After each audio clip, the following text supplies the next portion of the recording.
all you hustlers out there, consider this a free manual of what not to do when running your own business.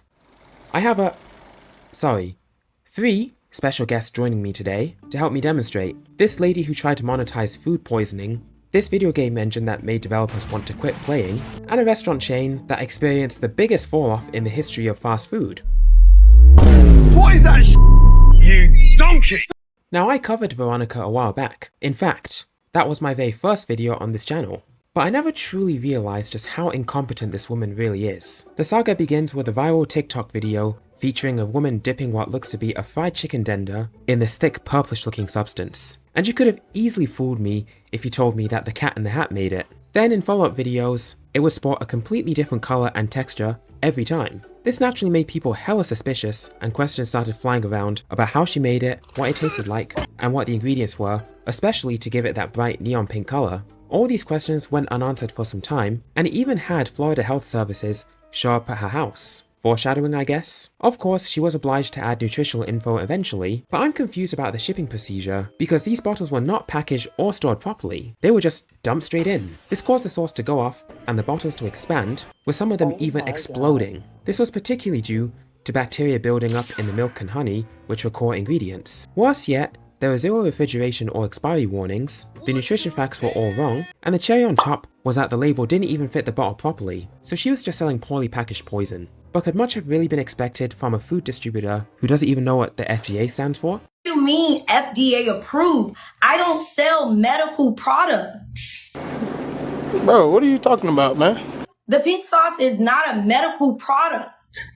The pink sauce don't contribute to your health. Quite the opposite actually, and you would think that she would stand by to fix the glaring issues with her concoction, right? Well, if it includes partying it up on a boat, then I'd give her a solid A+. Then she had the heart to blame the illnesses on the people reporting their illnesses. Like, what are they supposed to do? Shut up and die? And she said that they were trying to slander her because they never actually bought her sauce in the first place, like she would even know. She got a telling off from a lawyer for selling what Veronica herself identified as a prototype for her product. In response, she made a weak-ass apology video and finally closed up shop to fix the product's problems, except the product itself. She partnered with Dave's Gourmet, which somehow managed to get the sauce on shelves at 4,000 Walmart stores. And to some this seemed like a redemption arc, but not too long afterwards, the bottles were being removed from shelves because the sauce was sporting this yellowish brownish color, and it resulted in the sauce going on clearance for 50 cents a bottle, then later for 25 cents a bottle. Naturally, people made fun of her, but in typical Veronica fashion, she clapped back by bragging about selling over 200,000 bottles, because sticking it to the haters is far more important than turning an actual profit, ensuring you don't go broke, which she claimed she did. And she simultaneously blamed her mishaps on the same people that scraped her off the pavement in the first place. Like bro, they even gave her an egregious 120 grand, and she burnt all that on luxuries, but still demanded them give her more money for even more useless expenses. $120,000 is already way more than most people's annual salaries. And you're telling me you still managed to blow through all that, unable to feed your kids, almost getting evicted from your house, and begging for handouts from your mother? I'm sorry, but stupid is too generous of a description for you. Like, I know you're coming from TikTok, but damn! And the money from her GoFundMe was used to start up another failure waiting to happen. She re-released the sauce in powder form for $20 a pack. It reportedly sold out quickly, however, it was most likely incredibly short on stock, because one of the few buyers was August the Duck, who bought 4 packets for a video talking about the ridiculous charging price. I also like how he spent the time and money, $150 to be exact, to make up the sauce from scratch, only to conclude that it tasted like shit. I've spent $150 to ruin my appetite for the day and probably shit my guts out in the next few hours, so that's awesome. Since then, the pink sauce lady received 0 sales, with her website being fully deleted, and the remaining bottles will be sold secondhand on eBay. But the craziest part about all of this is that she thinks that her catastrophic condiment is worth billions, yes, billions of dollars. Some people can't be helped. Fast forwarding. Greed is right.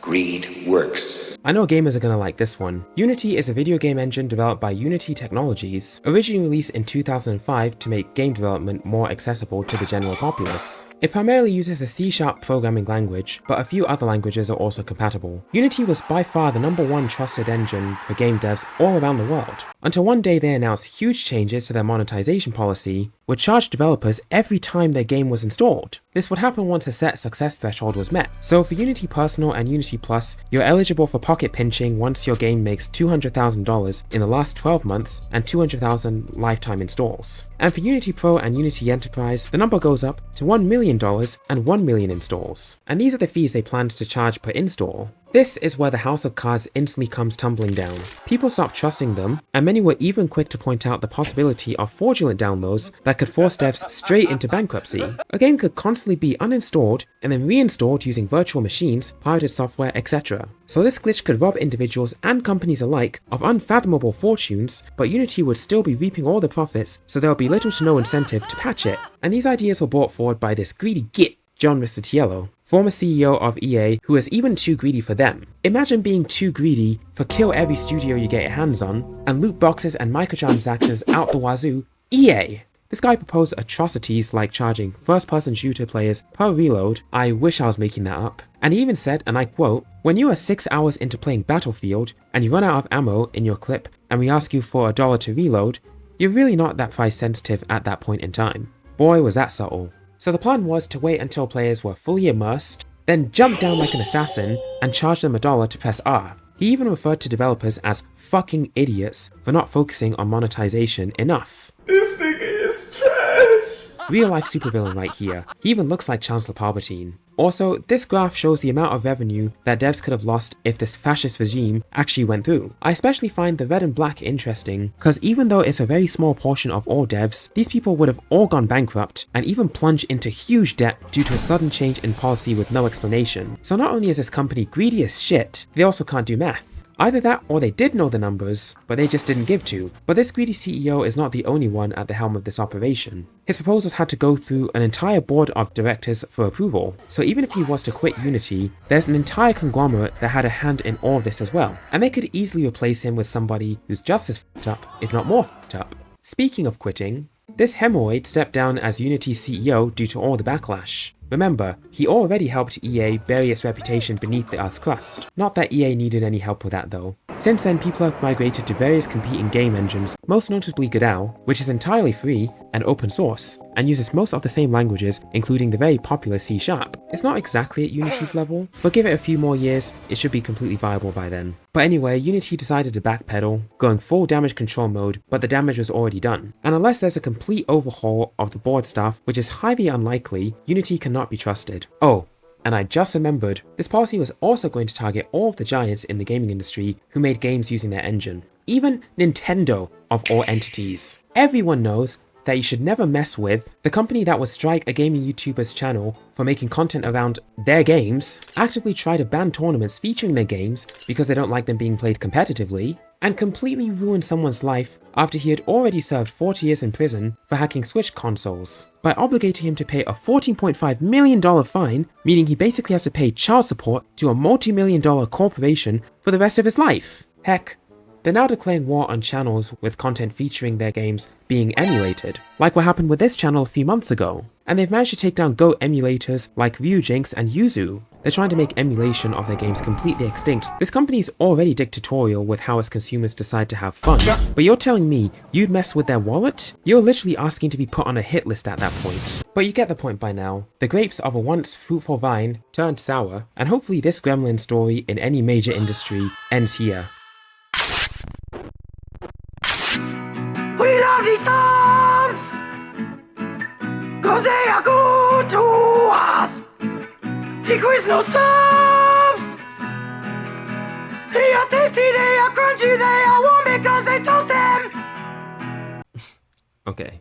This last one's very fascinating, because this company's rise to world domination was equally as dramatic as their demise. We're talking more than 5,000 locations in their prime to a whopping 331 locations today. Business partners Jimmy Lombardo's and Todd Disner originally started a gourmet Italian restaurant called Footers in 1978, located in Denver, Colorado. It was around this moment in time when they came up with the idea of opening an Italian-style deli to break into the casual gaming market. While planning, they came up with new recipes like their wine vinegar dressing and soft baguette. Then in 1980, 1981, they cut the red ribbon to their new Italian deli, Quiznos. It was an instant success, with the X factor being the practice of toasting their sandwiches before adding in the vegetables. While it seems like a no-brainer now, this company was an innovator. Doing this will bring out the flavor of the meat and bread while melting the cheese down, giving it that nice chewy texture. In 1991, they had 18 different locations in Denver. They decided to sell Quiznos to a father and son team going by the names Rick and Richard Shaden. In 1994, they more than doubled their locations to 40 and used a public offering to raise $4 million to put into further expansion. This master plan brought about a sharp uptick in the charts, reaching over 950 locations totally and raking in over $42 million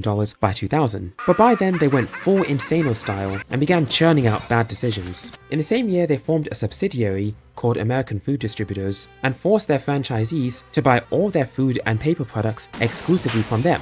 They were even generous enough to make sure to charge ludicrous prices that were way above the industry average. This of course pissed off the franchisees, causing many of them to leave the partnership and many more to file lawsuits. But people were still needed to run these stores that, mind you, continued to grow in population until 2007 when they hit their peak. And you could guess the aftermath. Restaurants being run like pigsties, newly recruited amateurs quitting and filing lawsuits too, sales and profits dwindling, which meant less funding for advertisements, which meant less people knowing about their products, and being forced to either settle a Noah's Ark flood worth of even more lawsuits or start closing locations. But there were other factors, some even beyond their control, like the 2009 recession and competition from other chains. They even filed for bankruptcy in 2014. It also didn't help that their secret ninja technique was so easy to replicate. Subway had been offering toasted options since 2004. As of now, there are only 331 Quiznos locations left. So yeah, it turns out this company is enduring a slow, painful death, and the funeral service may take place somewhere in our lifetime. Now, running your own business is by no means an easy feat, but if you don't do what our guest did, your chances of success will be a little bit higher. Please give this video a like, subscribe, comment if you feel you need to, and I'll get back to you real soon. Until then, later.